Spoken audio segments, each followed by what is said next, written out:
the new radio.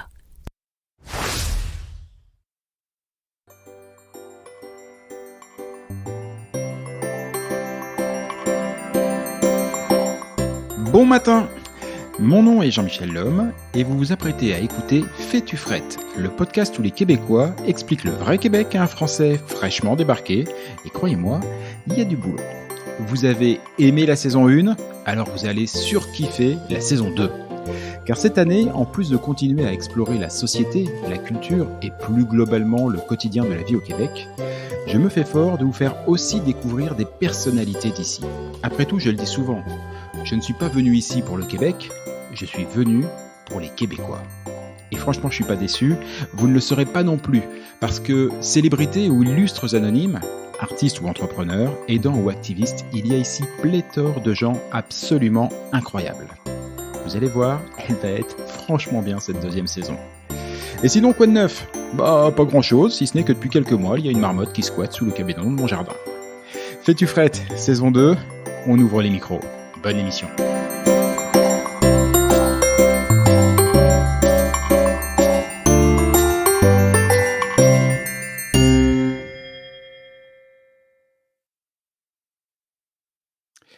Saviez-vous qu'il existe un endroit incroyable qui a successivement été le fond d'une ancienne mer, un gigantesque glacier et le cœur d'une forêt tropicale luxuriante peuplée d'incroyables animaux disparus? Un endroit qui a vu naître des montagnes encore plus hautes que l'Himalaya. Un endroit où on a même croisé des champignons géants de plus de 8 mètres. Eh bien cet endroit, c'est ici, et c'est le Québec. Et non seulement le Québec n'a pas été découvert par ce cher Jacques Cartier, mais son histoire d'avant ne se limite pas non plus au seul premier peuple. Comme à peu près toutes les terres qui recouvrent notre petite boule bleue, le Québec a lui aussi été formé il y a 4,6 milliards d'années. Une paille. Et aujourd'hui, on va se jaser de préhistoire, les amis. Parce que, à mon grand étonnement, le Québec et ses régions les plus limitrophes, à savoir le Nouveau-Brunswick, le New Jersey ou l'Alabama, tiennent une place à part dans l'histoire de l'humanité. C'est en tout cas ce que j'ai découvert récemment dans le livre de Patrick Couture. Bien qu'étant enseignant, Patrick n'est ni historien ni paléontologue. Son auditoire quotidien n'est pas composé de conférenciers surdiplômés ou d'étudiants surmotivés, mais bien d'écoliers de 5e et de 6e année du primaire de la Riveraine à Saint-Zotique. La préhistoire du Québec, la grande épopée de nos origines, puisque c'est le livre dont il s'agit, est sorti en format classique en 2019 et a depuis connu une déclinaison en bande dessinée en 6 tomes, afin de le rendre plus accessible encore, notamment auprès des enfants. Et j'avoue pour ma modeste part que je me suis pas mal appuyé sur les BD pour préparer cet épisode aujourd'hui. Salut Patrick. Salut, comment vas-tu? Ça va très très bien, et toi? Ça va extrêmement bien, merci beaucoup. Merci de ton invitation, c'est bien apprécié. Ah bah franchement, c'est un véritable plaisir. Je pense qu'on va apprendre, moi j'ai déjà eu la chance d'apprendre pas mal de choses en parcourant tes livres, mais je suis persuadé que ceux qui nous écoutent aujourd'hui vont vraiment apprendre aussi un maximum de choses. Et la première question que j'aimerais te poser, c'est d'où vient cette passion pour la préhistoire? C'est une question qu'on me demande souvent. Puis j'ai beau fouiller dans mes mémoires, je trouve pas un moment charnière ou un moment vraiment particulier. J'ai l'impression que ça a comme toujours été avec moi, tout ça. Un de mes plus anciens souvenirs, c'est d'avoir fait une présentation orale devant mes petits camarades quand j'étais peut-être en 4e année. Et puis, à cette époque-là, les dinosaures étaient pas aussi bien connus des enfants que c'est le cas aujourd'hui. Puis j'avais fait une présentation sur le stégosaure. Et je me souviens que mes camarades me regardaient. Tu sais, ils n'avaient pas été, disons, très sages pendant les autres présentations, mais pendant la mienne, vraiment, ils me regardaient avec les yeux ronds comme des balles de golf. Ils avaient l'air complètement fascinés par ce que je leur disais. Puis ça a été un moment important pour moi parce que j'ai réalisé que l'intérêt pour la préhistoire, il était pas seulement dans ma tête, là, il était vraiment beaucoup plus généralisé que ce que j'aurais pu croire auparavant. Donc ça, c'est un moment dont je me souviens. Mais je veux dire, j'adorais la préhistoire depuis de nombreuses années déjà à ce moment-là. Donc, comment tout ça a commencé, je pourrais pas vous répondre en toute sincérité. J'ai comme l'impression que ça a toujours été là. C'est étonnant, moi je trouve, parce que en tant qu'enseignant, qui plus est avec des enfants relativement jeunes, c'est difficile de faire quelqu'un qui est plus dans dans la modernité, dans l'actualité que toi. Voilà, c'est les nouvelles générations sont là, c'est les préoccupations, voilà, c'est les expressions nouvelles et ainsi de suite. Et dès que tu lâches ta casquette d'enseignant, tu te projettes, allez, 4,6 milliards d'années en avant.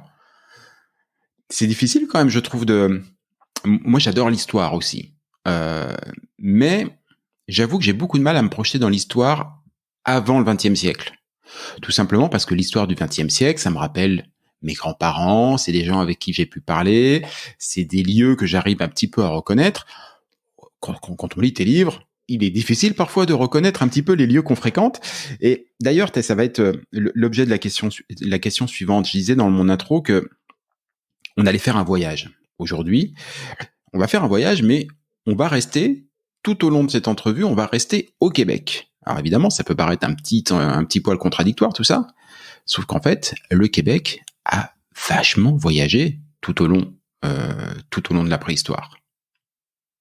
Oui, effectivement, la dérive des continents nous a transportés d'une position qui était sous les tropiques, donc sous l'équateur, nous a fait traverser l'équateur, puis lentement, pas vite, nous amène sur une trajectoire, disons, nord-ouest vers le pôle Nord, ce qui explique que le Québec d'aujourd'hui est beaucoup plus frigide que ce qui a pu exister par le passé. À une certaine époque, on aurait pu se comparer au Costa Rica actuel, c'est-à-dire un endroit tout à fait tropical, chaud, une seule saison, très humide. Donc, on a vraiment traversé toutes sortes d'étapes dans notre évolution, dans l'évolution de notre territoire, qui fait en sorte que bien que c'est toujours le même sol pourtant, c'est toujours cet endroit-là qui est sous nos pieds. Il est pas aux mêmes coordonnées géographiques, alors on se retrouve dans des situations qui dépassent l'entendement parfois. Ouais, tu disais dans un des bouquins que les continents se déplacent à la même vitesse que poussent les ongles.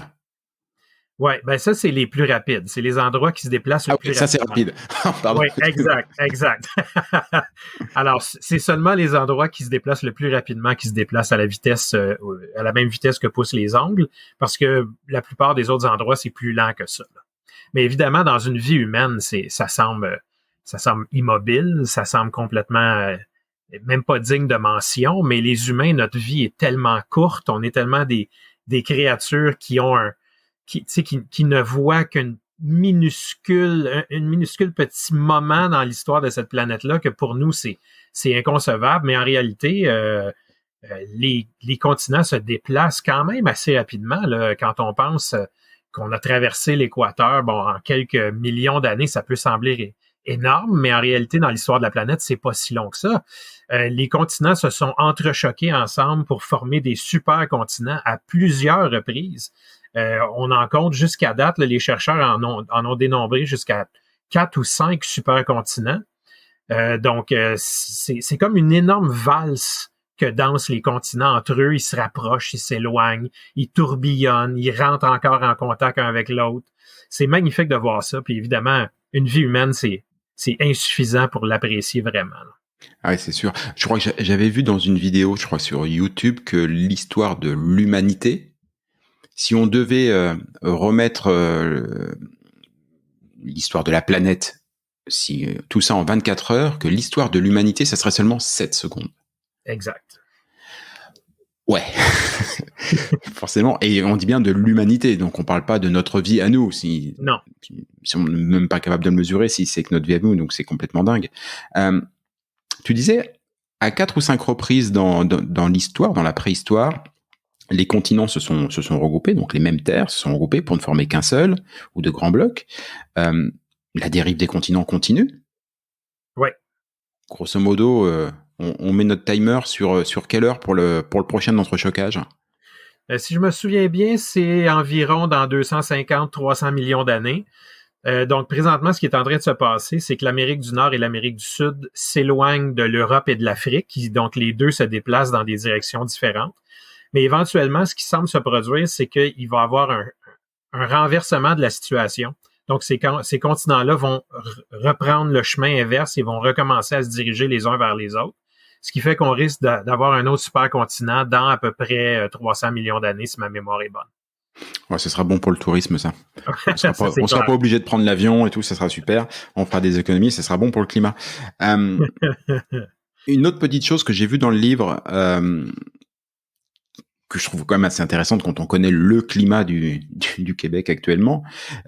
Tu parles d'une grande période de glaciation où toute la Terre s'était recouverte de glace. Toute la Terre a un petit territoire près. Alors peu de choses, le Québec, mais c'est quand même assez marrant de se dire aujourd'hui qu'à un moment donné, la Terre a été recouverte de glace et le seul endroit au monde où il faisait relativement chaud et on pouvait se taper la bronzette, c'était au Québec. C'est complètement Exact. fou. Parce qu'à ce moment-là, on était carrément à cheval sur l'équateur. Donc, on était dans la seule et unique zone qui aurait possiblement pu être libre des glaces. Donc, oui, à cette époque-là, effectivement, il faisait plus chaud au Québec que dans le Sahara. Incroyable, juste incroyable. L'une des raisons pour lesquelles j'ai absolument tenu à t'inviter quand j'ai découvert tes bouquins, parce que je me suis dit, oh, on va pas faire une émission sur la préhistoire en général, c'est pas forcément la thématique de Fétufrette. Sauf que quand on lit quand on lit tes livres, on se rend compte que le Québec tient une place vraiment, je trouve une place véritablement à part dans cette histoire. C'est-à-dire que le nombre de fois où tu vas nous dire le plus gros truc a été retrouvé au Québec, le plus ancien a été retrouvé au Québec. Des fois, effectivement, on élargit un petit peu, on va parler du Nouveau-Brunswick, de l'Alabama, du New Jersey, mais ça te donne véritablement l'impression qu'ici, il y a une espèce de concentré d'histoire et de préhistoire. Et pourquoi ça donc? Pourquoi au Québec plus qu'ailleurs? Ben, c'est fascinant, en fait, de voir tout ça. C'est extraordinaire. Les gens soupçonnent pas à quel point on est vraiment au cœur de l'action quand il est question de préhistoire. Pourquoi? Ben, en fait, c'est pas nécessairement parce que tout s'est produit uniquement ici. Une des raisons pour lesquelles on trouve plein de trucs vraiment intéressants au Québec, c'est que dans la plupart des endroits du monde, les plus anciennes roches qui racontent donc les origines de notre planète puis les origines de la vie sur Terre, ces roches-là ont soit été broyées, détruites, ou encore elles sont enfouies sous des centaines de mètres de sédiments, puis de roches, puis de terre. Donc, elles sont extrêmement difficiles d'accès. Mais au Québec, à cause de la dernière glaciation, le territoire a été complètement raboté par les glaciers. Donc, toutes les couches plus récentes de sol ont été arrachées, ce qui fait que le sol sous nos pieds est très, très, très, très, très ancien. Et c'est pour cette raison-là qu'on retrouve, entre autres, la plus ancienne roche au monde, au Québec, on l'a retrouvée ici. Les plus anciennes traces de vie, on a retrouvé ça au Québec. On a aussi retrouvé au Québec des fossiles de poissons absolument extraordinaires. C'est à Miguacha, en Gaspésie. Ce sont des poissons dont les nageoires ont commencé à s'ossifier, c'est-à-dire que plutôt que d'être des petites nageoires transparentes comme celles qu'on voit sur les poissons actuels, ces poissons-là avaient des nageoires dans lesquelles avaient commencé à se développer des os. Et quand on regarde ces os-là puis qu'on les étudie, on remarque des ressemblances, donc un lien de filiation avec nos os à nous et à ceux de tous les animaux terrestres. On reconnaît les os de la main, on reconnaît les os de l'avant-bras. Donc ça, ce que ça signifie, c'est que ces poissons-là, en d'autres termes, ce sont nos ancêtres à nous et les ancêtres de tous les vertébrés terrestres, c'est-à-dire les girafes, les oiseaux, les crocodiles, les humains, les éléphants. Et ces animaux-là, ça semble être au Québec, qui ont commencé à se développer puis à devenir, à connaître un certain succès puis à quitter lentement pas vite le milieu marin pour venir investir la terre ferme. Donc, on retrouve des choses absolument extraordinaires au Québec. C'est extraordinaire, possiblement même d'ailleurs le plus gros cratère terrestre. Ça reste à être confirmé.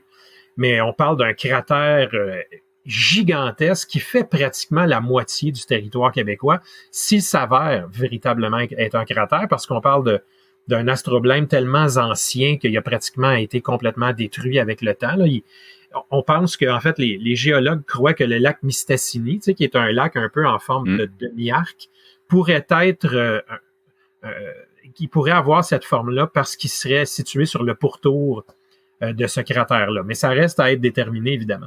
Donc, ça, c'est juste pour en nommer quelques-uns, parce que comme vous avez vu dans les livres, il y en a plusieurs autres. C'est vrai qu'au Québec, souvent, quand les Québécois parlent du Québec, ils vont parler d'un jeune pays qui a pas beaucoup d'histoire, mais en réalité, ils se comparent à l'Europe, puis ils parlent de l'histoire humaine. Mais quand on parle de l'histoire de la planète, alors là, vraiment, le Québec a rien envie à qui que ce soit. C'est renversant de voir tout ce qui se découvre ici. Ça me fait vraiment penser à l'épisode, je crois que c'était l'épisode 3 de Fais-tu Fred que j'avais enregistré avec Gilles Brien, qui est météorologue, et qui me disait dedans que lui avait étudié à peu près tout ce qui se fait comme territoire sur la planète, sur un plan climatologique évidemment, et que même s'il y avait de ci ou là des ressemblances et tout, nulle part, il avait réussi à retrouver un climat qui pouvait être comparable à celui du Québec, qui était en tout point absolument exceptionnel. C'est un peu ce qu'on retrouve lorsqu'on parcourt cette histoire absolument dingue de la préhistoire du Québec. On est tous québécois en fait, quoi. Effectivement, exactement. Parmi les incontournables d'un séjour touristique en terre québécoise, on va retrouver la visite du Belvédère sur le Mont-Royal, on va retrouver la visite des Laurentides de Charlevoix, tous ces paysages qui se sont formés à la préhistoire, mais qui ne ressemblent plus franchement à ce qu'ils étaient au moment de leur création. C'est en tout cas ce que j'en ai compris. Juste pour que les gens puissent visualiser quand ils vont venir, ou pour ceux qui sont là, est-ce que tu peux me parler un peu de la création du Mont-Royal? Je crois que c'est ce qu'on appelle les Montérégiennes, si j'ai bien compris. Exact. Voilà. Le Mont-Royal, qui est l'endroit quand vous allez arriver à Montréal, vous allez tous y aller pour faire les photos. Sachez que les photos seront prises sur le Mont-Royal, c'est-à-dire les Montérégiennes, c'est une petite chaîne de montagnes. On dit montagne, mais en réalité, ça ressemble parfois à des petites collines. Sont tout à fait magnifiques, sont très arrondies, sont très jolies, recouvertes de forêts. Certaines d'entre elles sont des endroits pour skier extraordinaires. C'est vraiment des montagnes auxquelles sont très attachés les Québécois. Pratiquement autour de chaque montagne, il y a les petits villages. C'est vraiment très typique de la vallée du Saint-Laurent. Et ces collines-là, ces montagnes-là ont une origine absolument renversante. C'est qu'à un certain moment donné, à l'époque des dinosaures, en fait, le Québec, dans sa dérive, a passé au-dessus de ce qu'on appelle un point chaud. Ça, c'est un endroit où, périodiquement, le magma va être poussé vers le haut et va envahir la croûte terrestre et faire fondre les roches de la croûte terrestre, mais la poussée n'est jamais assez grande pour que ça donne naissance à un volcan. Donc, il n'y a jamais eu d'éruption volcanique. C'est simplement du magma qui a été poussé vers le haut, qui a fondu toutes les roches alentours, les roches ignées, sédimentaires et tout mélangé ensemble. Et puis après ça, ce point chaud-là va redescendre, se refroidir. Et puis, ça n'a jamais percé le sol préhistorique. Ça veut dire que les dinosaures n'ont pas vu, tout ce qu'ils ont vu en fait de ces intrusions-là, c'est possiblement des geysers qui étaient probablement causés par l'eau souterraine qui était chauffée ou surchauffée par cette poussée de magma, mais le magma lui-même n'a jamais percé le sol. Et puis ce point-là, donc, ce point chaud-là se réveille périodiquement de temps en temps, puis se rendort, ce qui fait que ça a formé des espèces d'intrusions de roches extrêmement dures, des roches magmatiques très, très, très dures, dans la croûte terrestre, puis dans les roches sédimentaires, mais jamais, comme je le répète, sans jamais donc percer le sol québécois. Donc c'était une plaine. Exactement. Et le point chaud, d'ailleurs, soit dit en passant, est toujours actif. Là, maintenant, il est au fond de l'océan Atlantique, au large de la Nouvelle-Angleterre, et il continue à se réveiller de temps en temps. Donc, on voit encore là, de satellites et puis en utilisant des radars, on voit que cette espèce de série de collines-là se poursuit au fond de l'océan. Et puis, bon, ce qui est arrivé après tout ça, c'est que, bon, les dinosaures sont disparus, la Terre est entrée dans un ère glaciaire absolument terrible, vraiment éprouvant pour la vie. Et les glaciers ont avancé, reculé pendant des milliers d'années, rabotant le territoire québécois, arrachant et réduisant en poussière toutes les roches sédimentaires qui sont un peu plus molles que les roches magmatiques. Mais les collines montérégiennes, elles, donc, n'ont pas été détruites par les glaciers. C'est le sol autour qui a été arraché. Et si bien que maintenant, donc, ces espèces de réservoirs de roches dures-là qui jadis étaient situées sous le sol, ben maintenant, elles dépassent du sol et elles sont devenues des montagnes ou des collines très, très, très dures. Et c'est ça qu'on appelle les montérégiennes, c'est-à-dire les collines là, qui traversent tout le Québec. En fait, ça commence au mont d'Oka, qui est situé à l'ouest de Montréal, le Mont-Royal, le plus connu d'entre tous, qui est en plein milieu de l'île de Montréal. Et puis, ça continue comme ça, jusque, comme je vous disais, là, jusque dans l'océan Atlantique. Les Laurentides. Voilà, au lieu de villégiature où les Montréalais notamment ont souvent des chalets, voyez-vous. C'est superbe d'ailleurs les Laurentides. Là, pareil, plus vallonné, hein, parce que bon, les montérégiennes aujourd'hui, si vous venez et que vous allez, par exemple, je sais pas moi, au Mont-Saint-Bruno, bon, vous allez être sur de la plaine, hein, de l'autoroute bien plat, et puis tout d'un coup, vous allez entreapercevoir un mont, voilà, un peu sorti de nulle part, mais rien autour, hein, voilà. Bon, quand on se déplace dans les Laurentides, là, on retrouve un petit peu plus nos marques. Quand on est en voiture, ça monte, ça descend, ça tourne.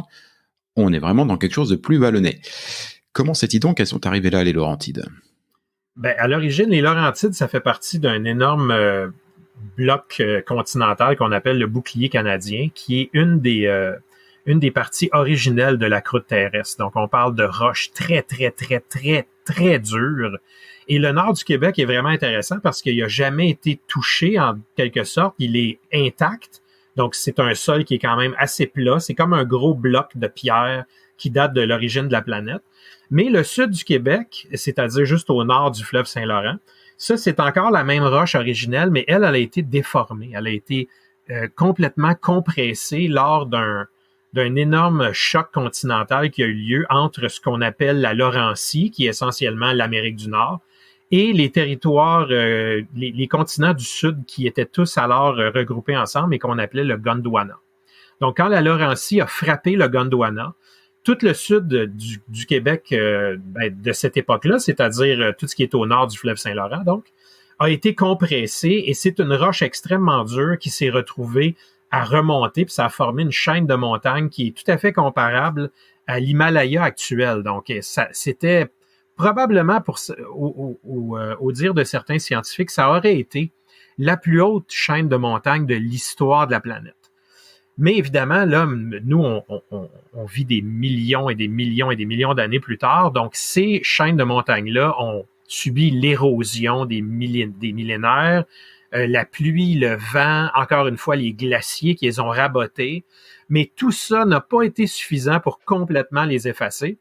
Donc, elles sont toujours là, les Laurentides. Évidemment, de nos jours, ce sont des mignons petits monts tout à fait arrondis, tout à fait superbes, couverts de forêts, de conifères également, principalement. C'est une région du Québec que tout le monde adore. C'est extraordinaire, le paradis des skieurs. Et donc, c'est tout ce qui reste de ces anciens monts himalayens préhistoriques. Mais quand même, c'est quand même impressionnant de penser que malgré tout ce que la Terre a pu leur lancer, elle n'est jamais arrivée à les effacer complètement. Pas effacé complètement, mais quand même sérieusement raboté. Hein. L'Himalaya, oui.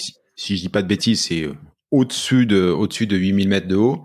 Là, on doit être je crois que le point culminant des Laurentides, c'est 1100, c'est ça? Exact. Ouais. Donc, au niveau du rabot, ça a pris le temps. Hein. Enfin, quand même, passer de 8000 à 1000, c'est quand même assez impressionnant. Autre site absolument magnifique et très prisé des touristes, c'est la région de Charlevoix. Alors, quand on était à Charlevoix, fallait toujours avoir un œil qui regardait le ciel quand même, hein? Oui, effectivement. Ben, encore aujourd'hui, Charlevoix, c'est une région vraiment particulière au Québec. C'est l'endroit où il y a le plus de tremblements de terre. C'est un endroit extrêmement actif. Et puis, on s'est longtemps demandé comment ça se fait, pourquoi cet endroit-là, il semble pas y avoir de mouvement tectonique particulier dans cette région-là. C'est un mystère vraiment renversant. Même à l'époque de la Nouvelle-France, les premiers colons français ont laissé des écrits pratiquement apocalyptiques qui décrivent un tremblement de terre en particulier qui a été absolument, qui les a terrorisés. On parle de failles qui s'ouvraient dans le sol, de clochers d'églises qui sonnaient d'eux-mêmes, de fissures qui apparaissaient dans les murs de pierre, du fleuve Saint-Laurent qui est devenu blanc puis qui sentait le soufre pendant une semaine. Donc, toutes sortes d'histoires comme ça, absolument catastrophiques, au point où on lit ça maintenant puis on se demande s'il exagérait pas un peu, mais pourtant, non, il y a plusieurs témoins qui nous racontent exactement la même chose. Donc, c'est un endroit qui est très actif, puis on s'est longtemps demandé pourquoi. Ben maintenant, la réponse est sue.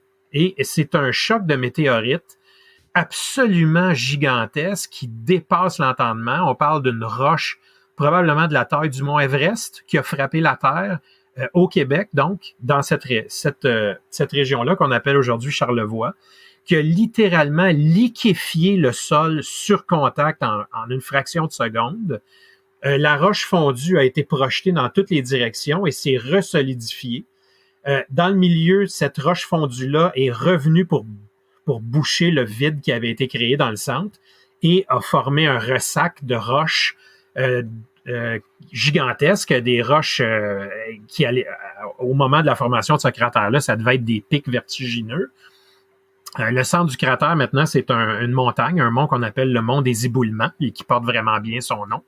Donc, toute cette région-là, en réalité, qui est superbe aujourd'hui, là, magnifique, c'est le paradis des peintres, le paradis des artistes, le paradis des amants de la nature, un endroit d'une quiétude paisible, superbe, absolument inspirant. C'est renversant de penser que son origine est absolument épouvantable, là. Un enfer sur Terre, une catastrophe innommable, un choc de météorites qui dépasse l'entendement et qui a possiblement pu contribuer à une extinction massive d'animaux à travers la planète. On a retrouvé des morceaux de Québec qui ont été projetés jusqu'en Écosse par cet impact-là.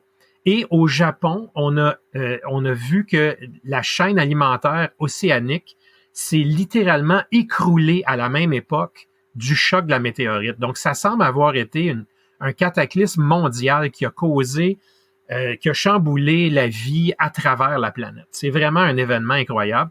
Et ce qui nous reste donc de cette catastrophe inimaginable aujourd'hui, c'est probablement une des plus belles régions que possède le Québec. Tu parles d'une catastrophe en particulier, mais dis-moi si je me trompe, mais la région de Charlevoix, on s'en est pris quelques autres dans la tronche des météorites. Pas loin de Charlevoix, sur la côte nord, on a un cratère absolument magnifique qui s'appelle le cratère de Manicouagan, qui est surnommé l'œil du Québec.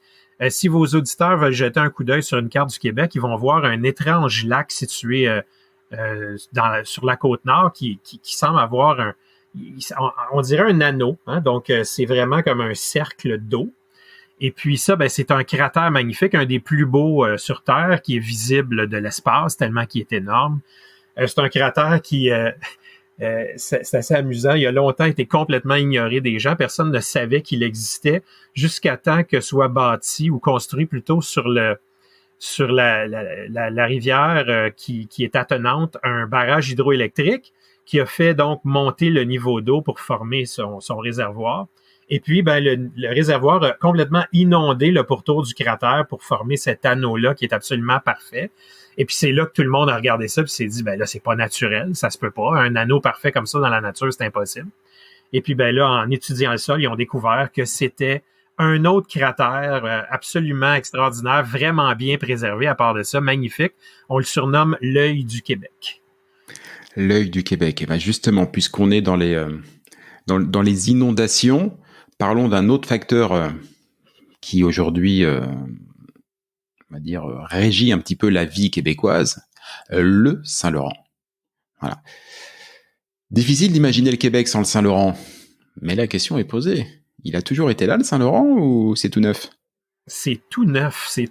C'est assez incroyable de penser ça parce qu'effectivement, c'est l'artère du Québec. Le Québec entier tourne autour du fleuve Saint-Laurent, sauf tout respect pour nos amis autochtones du Nord qui, eux, s'en débrouillent très bien sans fleuve Saint-Laurent. Mais disons que l'histoire récente du Québec, le fleuve Saint-Laurent joue un rôle central dans toute notre histoire. Et pourtant, il est assez récent, c'est-à-dire que où il y a le fleuve présentement, il y a toujours eu des plaines, ça a toujours été un endroit assez plat. Mais le fait que ce soit traversé par un fleuve comme ça date de la fin de la dernière glaciation. Donc, on parle tout au plus il y a 15 000 ans, ce qui peut sembler énorme, mais qui est très, très, très, très court dans l'histoire de la planète. Et puis, ce qui est arrivé, donc, c'est que les glaciers, en fondant, certains d'entre eux sont demeurés coincés au centre du continent et ont donné naissance à ce qu'on appelle les grands lacs, donc des lacs gigantesques qui sont situés au cœur de l'Amérique du Nord. Et puis, ben, toute cette eau-là débordait. Il fallait que ça coule à quelque part. Au début, ben, ça a coulé à travers tout le continent nord-américain dans ce qu'on appelle aujourd'hui le fleuve Mississippi, pour couler comme ça jusque dans le golfe du Mexique. À l'époque, il y a un énorme mur de glace encore qui couvrait le Québec et qui empêchait l'eau de couler vers l'océan Atlantique, donc de prendre le chemin le plus court. Mais lentement, pas vite, à mesure que le continent se relevait et que les glaciers reculaient, ben, à un moment donné, l'eau a trouvé un chemin plus court. Et puis ça, ben, ça a été à travers la plaine du Saint-Laurent. Et c'est ça qui a donné naissance au fleuve. Au début, en fait, c'était un énorme lac, une mer intérieure qu'on appelle la mer de Champlain, qui lentement, pas vite, donc s'est écoulé dans l'océan, puis a fini par donner le profil géographique qu'on observe aujourd'hui dans le sud du Québec.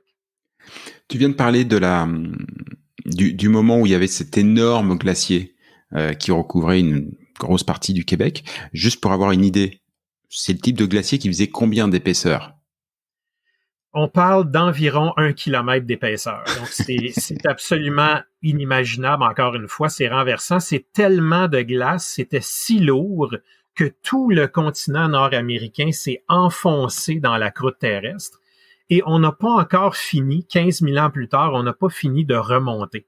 Donc, le continent continue encore au moment où on se parle de remonter. Le Québec remonte lentement, pas vite, tout petit peu, très lentement, mais n'a pas fini encore, n'a pas retrouvé sa position initiale.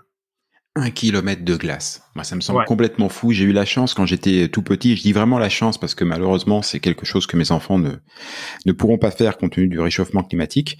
Je suis allé marcher sur la mer de glace à Chamonix, dans les Alpes en France. Enfin, quand je dis marcher, je suis surtout allé me ramasser la tronche parce que j'avais beaucoup de mal à marcher. Mais c'était déjà très impressionnant. Vraiment très impressionnant. Et il devait rester une dizaine de mètres d'épaisseur à l'époque. Alors, 1 kilomètre d'épaisseur de glace. Oui. C'est juste absolument monstrueux. Je reviens à mon arche narrative touristique. Les visiteurs de passage à Montréal vont aussi proprement saturer la mémoire de leur téléphone portable en prenant des photos d'écureuils. S'ils s'aventurent un tout petit peu plus loin, ils vont croiser des marmottes, des caribous. On va juste leur souhaiter d'éviter de croiser le passage d'une moufette. C'est mieux. S'ils avaient eu leur téléphone portable à l'époque et qu'ils avaient été là, au cours de toute cette immensité d'histoire, quel type d'animaux ils auraient rencontrés au Québec? Ben, ceux qui m'impressionnent beaucoup, c'est des animaux qui vivaient à l'époque où essentiellement la vie sur Terre, tout ce qu'il y avait sur Terre, c'était les premières plantes qui lentement, pas vite, commençaient à coloniser le territoire. Mais le feu de l'action était vraiment dans les océans. Et puis, on parle de scorpions géants, donc qui vivaient sous l'eau. Donc, on en a eu au Québec de ça qui sont assez impressionnants. On retrouve leurs traces fossiles et on retrouve également leurs carapaces fossiles. Donc ça, on parle d'arthropodes, donc les animaux de la famille des insectes et des homards et des crabes. On parle d'un espèce de gros scorpion qui avait probablement la taille à peu près d'un crocodile. Donc ça s'est déjà baladé dans le sud du Québec.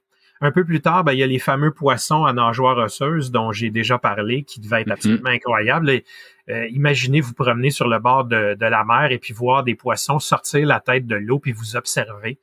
Ça devait être absolument incroyable comme spectacle. Malheureusement, ce sont des animaux qui sont disparus depuis très longtemps. Mais en fait, on dit disparus, mais en réalité, ils ont juste évolué. Ce sont nous, maintenant, qui sommes leurs descendants. À une autre époque, là, on a eu droit à l'époque des dinosaures. Malheureusement, au Québec, pour l'instant, aucun fossile de dinosaure n'a été retrouvé parce que, comme j'expliquais plus tôt, le sol a été tellement anéanti puis arraché par les glaciers que toutes les roches de l'époque des dinosaures ont été pulvérisées.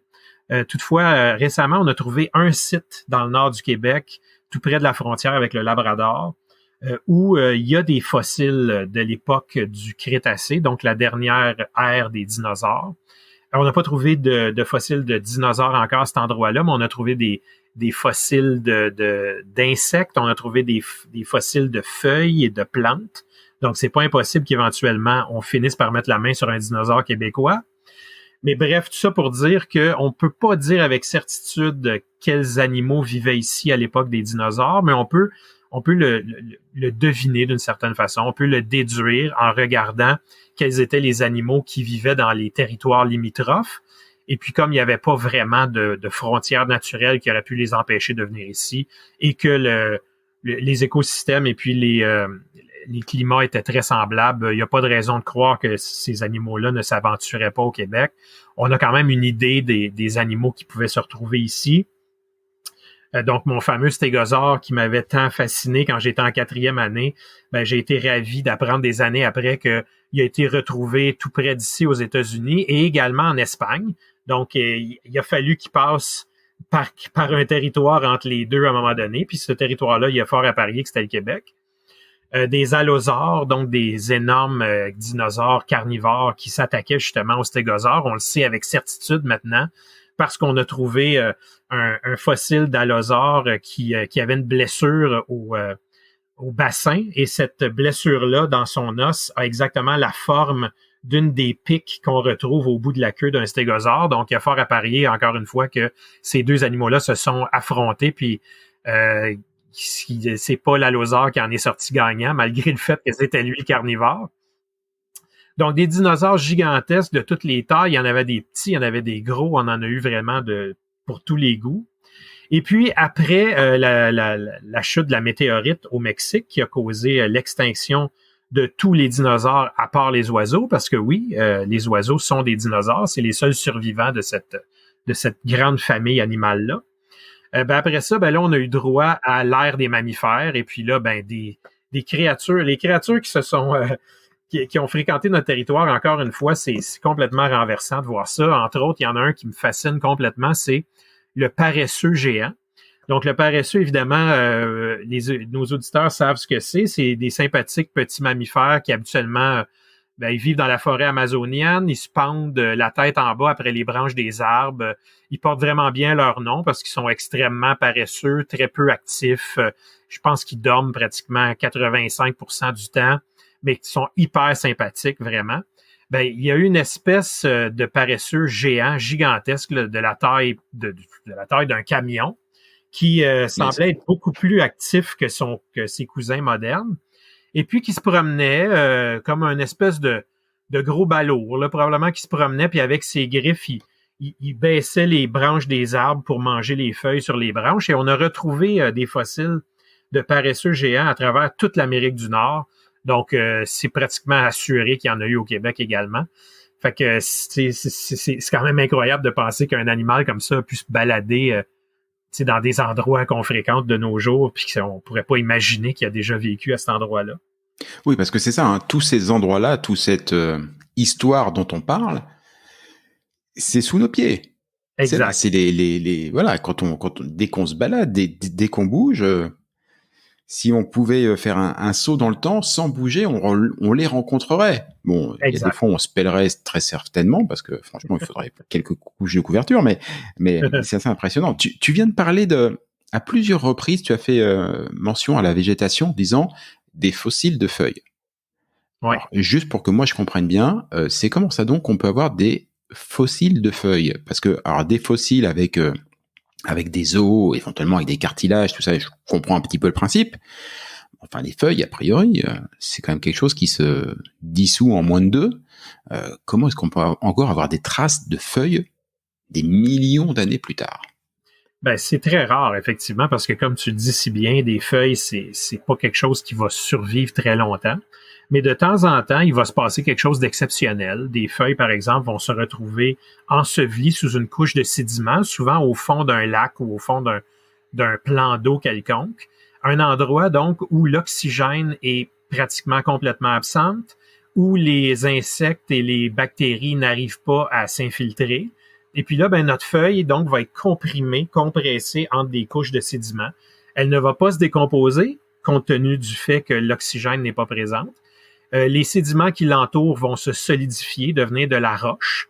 Et puis, lentement, pas vite, évidemment, au cours des millions d'années, il restera plus rien de notre feuille originale, mais sa forme, ses veinures dans tous leurs détails les plus exquis, vont se retrouver étampés dans la pierre, et c'est ça qu'on retrouve en fait, c'est la trace de la feuille dans les sédiments qui l'ont entourée lorsqu'elle est tombée.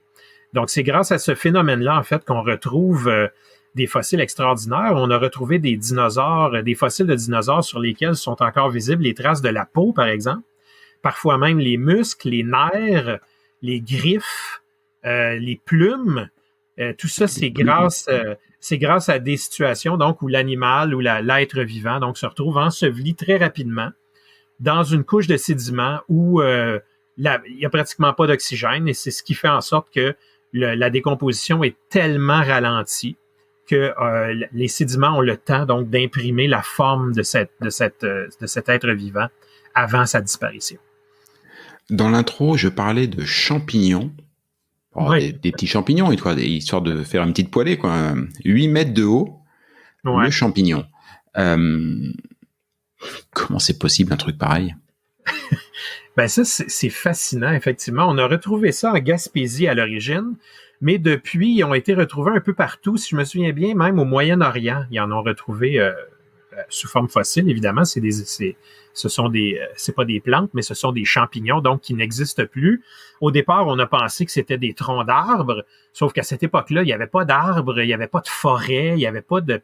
Les plantes, les végétaux qui avaient commencé à occuper le sol étaient essentiellement des mousses, des lichens, c'était minuscule.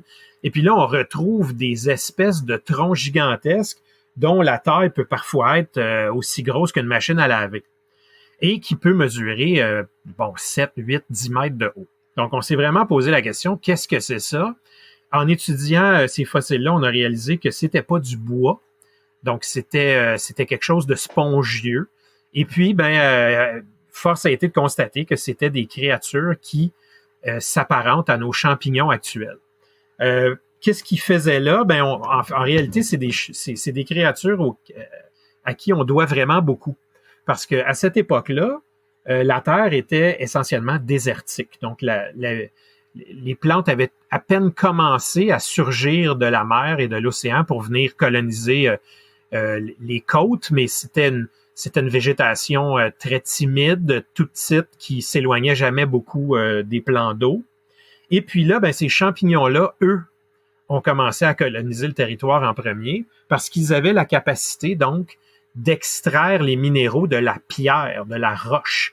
Et puis, ils pulvérisaient la roche, donc, pour aller chercher les minéraux nutritifs dont il y avait besoin.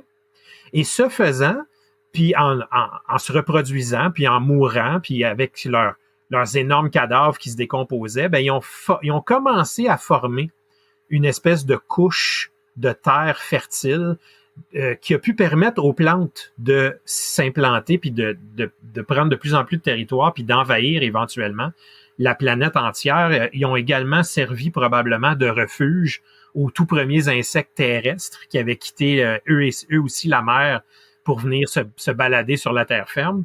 Donc, on doit vraiment beaucoup à ces géants-là qui sont disparus depuis très, très, très longtemps. Mais sans eux, c'est probablement que la nature aurait éventuellement réussi à se répandre, mais clairement beaucoup moins rapidement que ce qui s'est passé. Beaucoup moins rapidement, étant toujours à ramener sur l'échelle de temps préhistorique, parce que quand même, c'est pas pour demain non plus. Tu parlais de cette couche qui a permis aux végétaux, ensuite grâce aux champignons, donc aux végétaux de pousser plus vite. Je voudrais qu'on termine l'émission en parlant des arbres, parce que, à ce que j'ai compris en lisant le livre, c'est que peut-être alors pas en remontant à 4 milliards 600 millions d'années, puisque là il y avait rien, mais quand on parle malgré tout de préhistoire, de millions d'années, peut-être le relief, le paysage qu'on peut observer aujourd'hui et qui est le plus fidèle à ce qui a été dans cette réalité-là, ce sont les arbres, et notamment les arbres du Québec, qui sont très similaires en fait à ce qui se faisait aux premiers arbres qui sont arrivés. Certains d'entre eux, oui, on trouve encore au Québec des petites plantes. Il y en a d'ailleurs qui poussent sur le côté de ma maison. La plupart des gens pensent que c'est des espèces de mauvaises herbes. Ils ont toutes sortes de surnoms au Québec. On les appelle queue de renard. C'est des petites plantes qui ont l'air complètement insignifiantes, mais en réalité, ce sont des en fait, c'est pas qu'elles sont anciennes elles-mêmes, mais elles appartiennent à une très, très ancienne famille qui existe depuis pratiquement les tout débuts de la végétation sur Terre. Et puis, ces petites plantes-là, comme j'en parle dans le livre, c'est des plantes qu'on retrouve un peu partout. Les dinosaures, certains dinosaures s'en nourrissaient. Et puis, ils poussent encore un peu partout au Québec. Elles sont là, on leur porte plus ou moins d'attention, mais elles sont là. Une autre plante très ancienne qui existe encore au Québec et qui est magnifique, encore une fois, j'en ai dans ma cour et je les adore, c'est les fougères. Mais les fougères, évidemment, maintenant, c'est pas uniquement au Québec, elles sont présentes un peu partout. Mais ça aussi, ce sont des plantes très, très, très, très, très anciennes. Imaginez, elles se reproduisent avec des spores. Donc ça, c'est une forme de reproduction tellement antique. C'est incroyable de penser qu'il y a encore des plantes qui se reproduisent de cette façon-là. Et pourtant, c'est le cas. Donc, elles se reproduisent pratiquement comme des champignons, tellement elles sont anciennes. Donc, les fougères au Québec, il y en a depuis les tout débuts de la végétation. Par contre, les fougères préhistoriques, certaines d'entre elles, c'était des fougères arboricoles, c'est-à-dire que contrairement à nos petites fougères québécoises modernes, je dis petites, certaines sont quand même assez grosses, mais bref, elles restent toujours près du sol. Il faut dire que les mois d'été sont assez courts au Québec, alors elles n'ont pas vraiment le temps là, de grandir plus que ça. Voilà, donc il faut vraiment profiter au maximum de l'été pendant qu'il passe parce qu'il est assez court. Mais les fougères préhistoriques, elles, n'avaient pas à endurer d'hiver. Donc, elles poussaient en hauteur. Les tiges des feuilles précédentes durcissaient et formaient une espèce de tronc. Et puis, on se retrouvait avec des arbres. Ça ressemblait un peu à des palmiers, mais en regardant les feuilles, en réalité, c'était pas des palmes, là, c'était vraiment des feuilles de fougères. Et puis ça, ces plantes-là, ça existe encore, pas au Québec. J'en ai vu en Nouvelle-Zélande, qui est un endroit absolument magnifique. Les forêts de la Nouvelle-Zélande le font vraiment penser aux forêts préhistoriques du Québec à l'époque où les dinosaures étaient les maîtres du monde. Si on veut avoir une bonne idée d'à quoi ressemblait le Québec, par exemple au Crétacé, la Nouvelle-Zélande, c'est l'endroit à voir. Là. Si on fait une petite recherche sur Google, vous allez voir facilement de quoi je parle. Alors, donc, des fougères comme ça existe encore dans des coins assez reculés du globe. Mais au Québec, à une certaine époque, nos forêts en étaient pratiquement entièrement constituées. Là. Donc oui, il y a beaucoup de plantes. Les premiers conifères, certains des plus anciennes traces de conifères, c'est au Québec et dans les maritimes qu'on les a retrouvés. Ce qui semble indiquer que les conifères sont présents sur notre territoire depuis très, très, très longtemps. Et évidemment, encore aujourd'hui, c'est le cas, surtout quand on s'éloigne un peu de la frontière du sud, où là, la forêt va être plutôt feuillue ou mixte. Le moindrement qu'on commence à monter vers le nord ou encore à monter en altitude, on va voir rapidement les conifères prendre le dessus au Québec. Ces plantes-là, de toute évidence, ce sont pas des nouvelles arrivées. Elles sont là depuis très, très, très, très longtemps également. Tu serais capable de dater à peu près? L'arrivée des conifères? Ouais, l'arrivée des conifères, l'arrivée de ces paysages de forêt un peu tels qu'on les connaît aujourd'hui. Imagine, tu me jettes dans une forêt préhistorique, par je ne sais quelle magie, mais tu me jettes dans une forêt préhistorique et je me rends compte de rien parce que j'ai l'impression d'être dans une forêt à peu près d'aujourd'hui. Tu pourrais me faire un bond de combien de temps? Pour trouver une forêt qui ressemble à ce qui existe aujourd'hui, mais alors, évidemment, il y aurait des différences, là, mais disons une forêt où il y a des feuillus qui sont semblables aux nôtres, des conifères qui sont semblables aux nôtres, les premières plantes à fleurs qui existent toujours, il faut reculer jusqu'au Crétacé, c'est-à-dire la dernière période où ont vécu les dinosaures. Donc, on parle d'une période qui a fini il y a à peu près 66 millions d'années. Donc, ça, c'est la première fois, je dirais, là, qu'on voit une forêt qui est reconnaissable, qui pousse ici. Si on remonte plus loin dans le temps, là, on a l'impression d'être dans un autre pays. Puis si on remonte encore plus loin, là, on a l'impression d'être sur une autre planète. C'est complètement fou. C'est vrai que 66 millions d'années, c'est à la fois énorme. Puis à l'échelle de tout ce dont on se parle depuis tout à l'heure, c'est globalement pas tant que ça. Alors, c'est vraiment pas tant que ça, parce que en réalité, si on prend les dinosaures, par exemple, ils ont vécu pendant... grosso modo, à peu près 150 millions d'années, 200 millions d'années. Donc, leur disparition date d'il y a 66 millions d'années. Ça veut dire que la distance de temps qui nous sépare, nous, d'un T-Rex, ben c'est la moitié du temps de ce qui sépare le T-Rex de ses premiers ancêtres à lui, les premiers dinosaures. Donc, ça fait pas si longtemps que ça, en réalité, dans l'histoire de la planète. Eh bien, justement, puisque tu parles de T-Rex, ça va être mon avant-dernière question. Allez, je t'explique. Moi, je viens du marketing et de la pub. Et quand je vois des films sur le marketing et la pub, bon, j'avoue que j'accroche pas. Hein, je trouve ça carrément caricatural. Même parfois, je suis légèrement vexé. Quand j'avais un ami en France, un voisin qui lui était flic, et quand il me parlait des séries policières ou des films policiers, il ressentait à peu près la même chose. C'était pas sa réalité. Ouais. Le passionné de préhistoire que tu es, il réagit comment quand il voit le dernier opus de Jurassic Park? Il va même pas le voir. Je crois que c'est clair. Non, j'ai vu les autres parce que je me disais, bon, je peux pas les voir quand même, ça n'a pas de sens. Mais là, honnêtement, je suis écœuré au point où le dernier, pour moi, c'est fini. Là. Je sais que j'en retirerai aucun plaisir, donc j'ai décidé de pas le voir. Mais j'ai vu les précédents. Le premier film Jurassic Park qui est sorti, je dois avouer que bon, il y avait des inexactitudes assez extraordinaires, mais en même temps, c'était tellement excitant de voir ces animaux-là prendre vie à l'écran, puis bouger, puis hurler, puis courir, que bon, malgré les inexactitudes, là, je me disais, OK, c'est un peu mon rêve d'enfant qui prend vie devant mes yeux. Donc là, j'ai quand même eu du plaisir avec le premier, il faut bien l'admettre. Mais là, lentement pas vite, disons que la qualité des scénarios va en baisse, l'exactitude scientifique également. Là, personnellement, moi, je suis capable. Là. J'ai vraiment atteint ma limite. Donc, malheureusement, je ne serai pas présent au cinéma pour celui-là. Je n'en pouvais plus. Bon, puisqu'il faut pas aller au cinéma pour se renseigner sur la préhistoire, où est-ce qu'on peut aller au Québec? J'ai cru comprendre qu'il y a des sites, il y a des musées, il y a même des endroits complètement incongrus. Se balader simplement à Québec, regarder les fortifications et juste poser sa main sur la pierre. Déjà, c'est une visite préhistorique. Est-ce que tu peux me donner les quelques endroits qu'il faut faire pour connaître ce Québec préhistorique? Ben, c'est ça qui est fascinant. Le Québec, en réalité, c'est un espèce d'énorme musée de la préhistoire à ciel ouvert. Donc, mais si on veut aller voir particulièrement des musées, je dirais que le Saint Graal dans ce domaine-là, l'endroit qui est absolument extraordinaire, pour moi, c'est un pèlerinage à aller là. C'est vraiment Miguachan en Gaspésie. C'est le fameux site où on retrouve les fossiles de ces poissons à nageoires osseuses, donc qui sont nos ancêtres. Et puis, ces fossiles-là sont tellement bien préservés.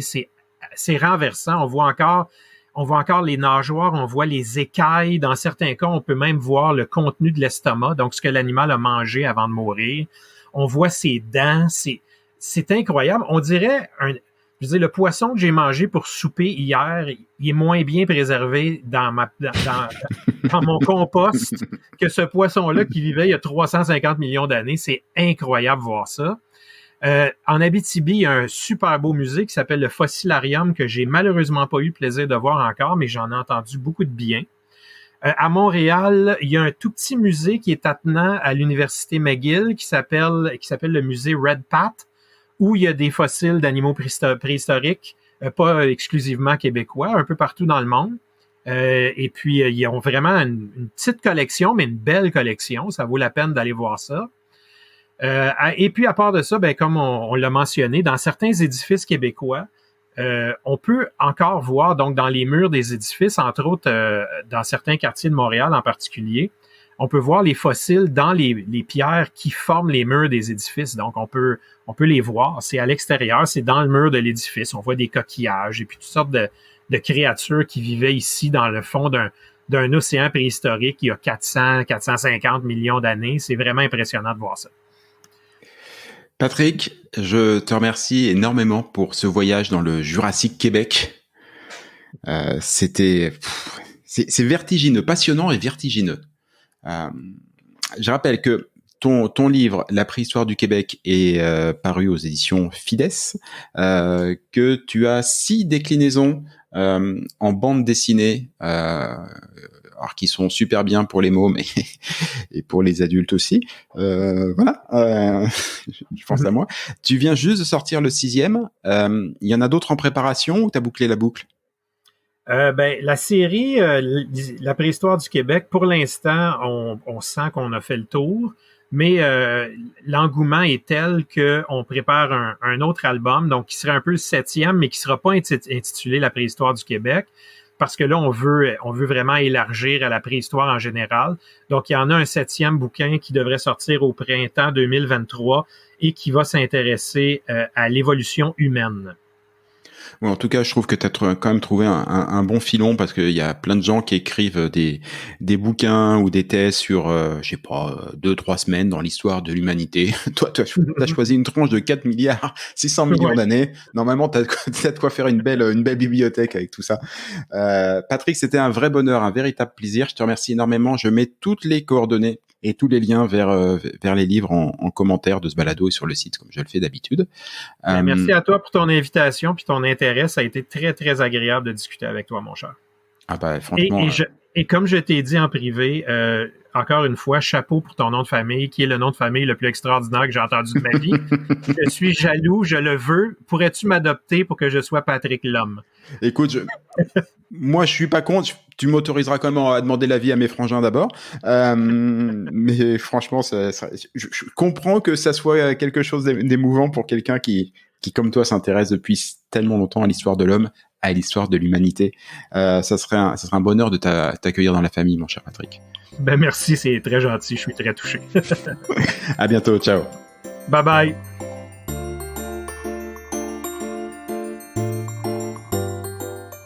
Et voilà, Fais-tu frette, c'est fini pour aujourd'hui. Si vous êtes arrivé jusque-là, bravo, vous avez vraiment toute mon admiration. Mais bon, c'est probablement parce que cela vous a plu au moins un petit peu. Ou que vous êtes alors complètement maso. Bah, par défaut, j'opte quand même pour la première hypothèse. On va dire que c'est mon côté optimiste. Alors s'il vous plaît, rendez-moi service. Partagez ce podcast, parlez-en à vos amis, abonnez-vous et surtout, donnez-lui une note. Alors juste pour info, même si ce programme reste évidemment très perfectible, inutile de mettre un 3 ou un 4 sur 5. Au royaume d'Apple et consorts, il n'y a que le 5 sur 5 qui compte. Eh oui, c'est le jeu ma pauvre Lucette. Alors je compte sur vous. Pour le reste, vous trouverez tous les liens, les références vers les livres, les spectacles, les programmes et que sais-je dont on a pu parler au cours de cette émission et même ceux dont on n'a pas parlé mais qui me semblent intéressants. Tout ça, vous le trouverez dans le descriptif, dans les commentaires de ce podcast ou bien alors sur notre site internet faitufrette.com. Sur ce même site, vous avez d'ores et déjà la possibilité de vous inscrire à l'indispensable newsletter hebdomadaire que nous vous préparons et qui sera lancé très prochainement. Et j'y annoncerai les prochaines émissions et partagerai avec vous des articles, des infos, des bons plans qui pourraient bien nourrir votre curiosité à propos du Québec. Enfin justement, puisque vous êtes curieux, je suis sûr que vous avez des questions, des suggestions, que vous aimeriez qu'on traite tel ou tel sujet. Eh ben, je ne demande qu'à vous lire. Envoyez-moi un courriel. Oui, j'ai bien dit courriel. Envoyez-moi un courriel à l'adresse suivante. Faitufrette, en un seul mot, tout attaché, sans espace, sans tiret ou quoi que ce soit. Donc, Faitufrette à commercial. Ah oui, j'ai oublié aussi. Ici, on ne dit pas at ou arrobase, on dit à commercial. gmail.com. Bah, j'avoue que c'était pas très clair tout ça. On récapépète depuis le début, vous allez voir, c'est très simple. Faitufrette, Faistufre2te, à commercial, gmail.com. Pas compliqué. Vous vous souvenez qu'au tout début de cette émission, je vous ai dit qu'au Québec, on ne disait pas bonjour, mais bon matin. Et pour cause, car ici, pour se dire au revoir, on se souhaite de passer un bon jour. Alors bonjour à tous et à tantôt.